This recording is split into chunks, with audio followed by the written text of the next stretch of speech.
Okay, so how do we draw lines on paper and make sure that they're straight? It's not easy.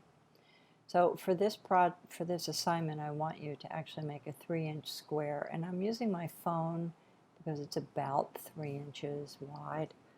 So I drew the two lines and then turned it, made sure they were parallel. Now I've got my 3-inch square.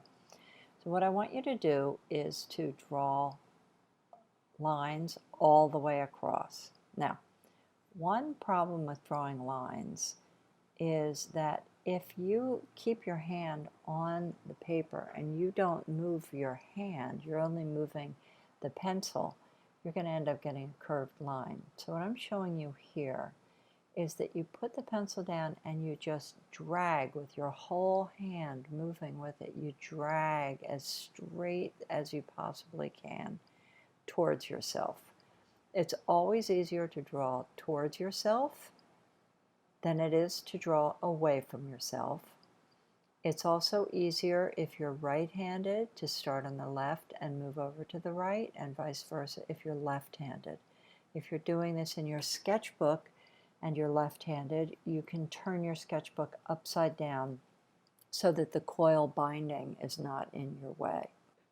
So now I'm going to speed this up so we can get through this a little bit faster. You're going to do all the lines. See there, I got distracted and my line went off the edge.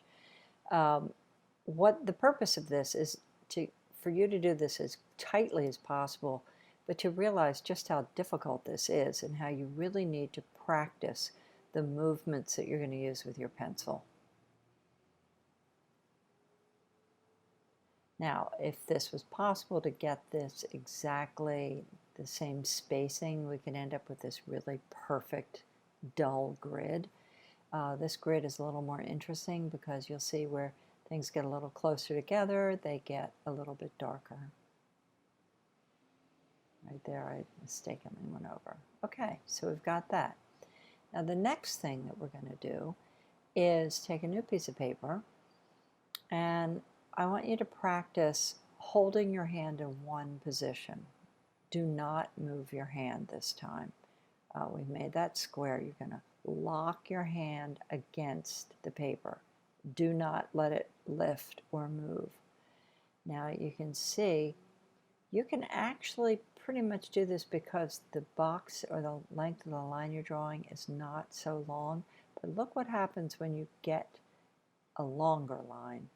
You actually are creating a curved line, almost like a ball. If you kept going, it would go all the way around. So what you need to do is to not have your hand tight on the paper.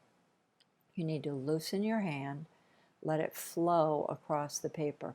You hold that pencil in one position and you slowly move the hand across the paper. You also will see that you're really using your elbow and your shoulder at the same time. So it's very important that you keep loose while you're drawing. Now let's just pretend we're going to make a line that has to go from one end to the other, from the dot to the dot. So here you are holding your hand really tight, and see what happens as you get towards the end. You're kind of trying to force the pencil to get a little bit longer so it won't do that. Whereas when you do it that way, where you move your hand across the paper, the pencil stays in the same position. All right, so just practice this for a little bit. See what happens when you're actually loosening your hand or tightening your hand to the paper. It moves all the way up. It's your shoulder and your elbow that are involved in this too. Remember that when we learned how to write, we were just writing very small things, like that circle is as big as a letter that we learned to write or to print as children. So we didn't want to move our hand. But if I try and draw a circle like this without moving my hand, I end up with an egg shape. If I want to draw a circle and it's larger, what I do is I keep the pencil locked in the same position and I move my hand around, making that sweeping motion that will make the circle. A small circle, you don't need to have your hand loose that way, but when you get larger, you really do need to make it looser. So I want you to just spend a little time just drawing over and over and over on this piece of paper. Straight lines, curved lines, circles, lines that are cross-hatching. When we start getting these lines crossing over each other, that's called cross-hatching. And the hatching is the line that you're making. And the cross is because they're going on top of each other. So just keep practicing this for a while.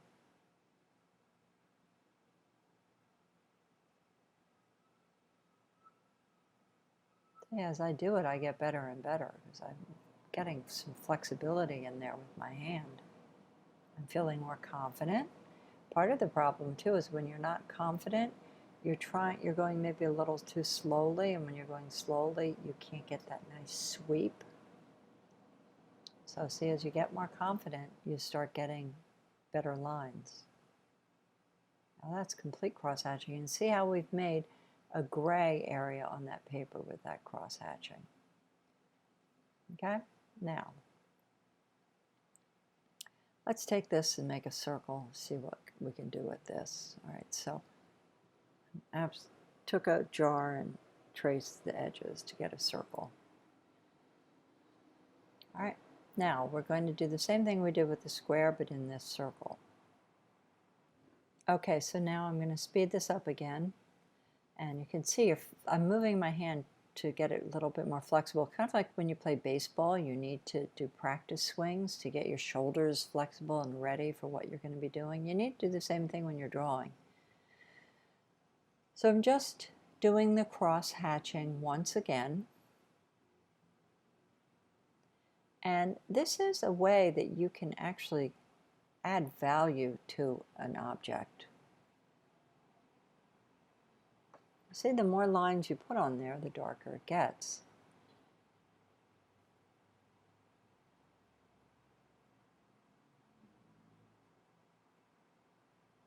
And if you keep adding more lines, the closer they are together, the darker it's going to get. So now I'm going to go over all of that. So where I had added more lines and it's darker, now these lines going over that will make that area even darker. And then if I wanted to, I could go into just that area and start playing with that a little bit. Maybe adding more lines.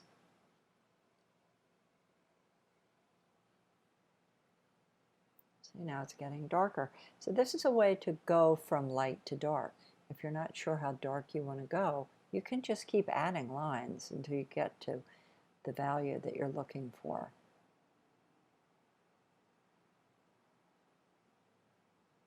Okay.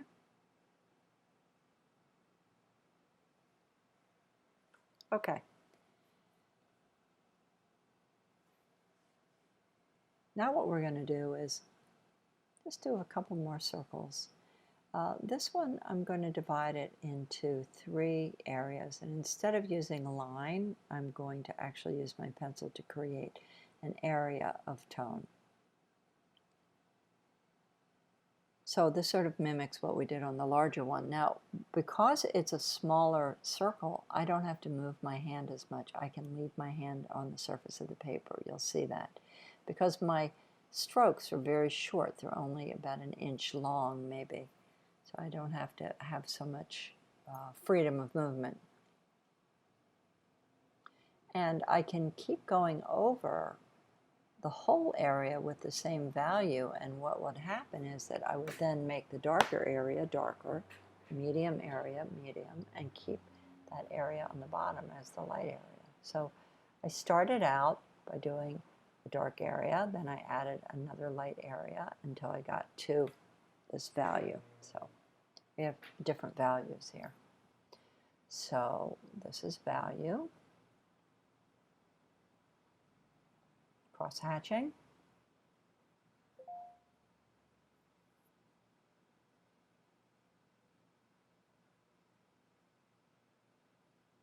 value with just gray stroking.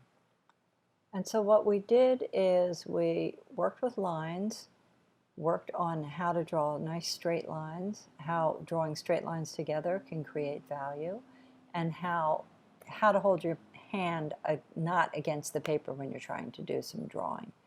So this should help you get started, and we'll move on to value after this.